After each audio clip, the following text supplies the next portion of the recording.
les sondages en Grèce sont assez particuliers. Ils sont rarement justes, les résultats concordent très rarement avec les prévisions. Alors, les résultats s'expliquent d'une part, côté Alexis Tsipras, par une campagne absolument catastrophique.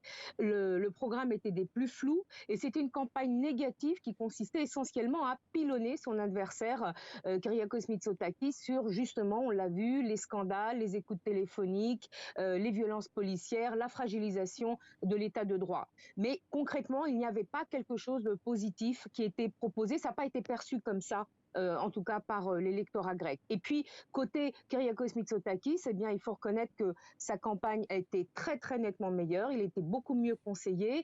Son programme, même si, d'après les observateurs économiques, n'est pas absolument sûr qu'il sera appliqué, est un programme qui a attiré les gens. Il a promis, par exemple, sur un étalement de l'augmentation des salaires de presque 25%.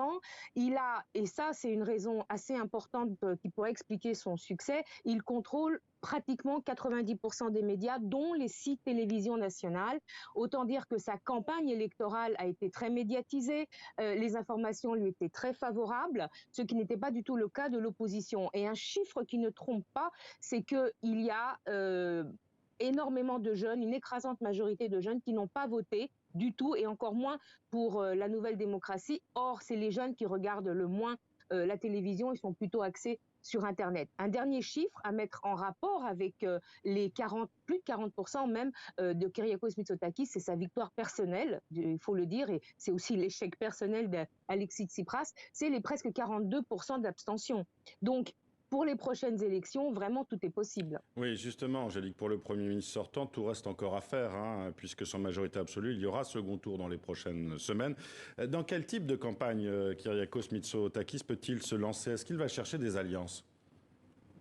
Absolument pas. Il n'y a aucune raison pour lui de chercher des alliances. C'est pas quelqu'un comme la majorité des politiciens, d'ailleurs en Grèce, qui aime les compromis. Et les résultats qu'il a eus, excluent tout compromis. Ça lui apportera rien. Il lui manquait que 6 sièges. C'est vraiment hallucinant. Personne ne s'y attendait. Encore moins lui, encore moins les partisans de la Nouvelle Démocratie. À la proportionnelle intégrale que le premier parti ait presque la majorité absolue, c'est vraiment du jamais vu. Il ne va pas chercher un compromis. Il a toujours dit « je veux absolument la majorité absolue pour pouvoir continuer mon programme », c'est-à-dire l'application rigoureuse d'une politique ultralibérale. Donc on ne change pas une équipe qui gagne, il va continuer sur la même lancée, arpenter le pays, aller dans les villages, aller dans les campagnes, présenter, expliquer son programme, et puis il y aura toujours, c'est l'un des problèmes majeurs, il faut le reconnaître, les télévisions de son côté, la presse de son côté. Donc la bataille sera dure à gauche,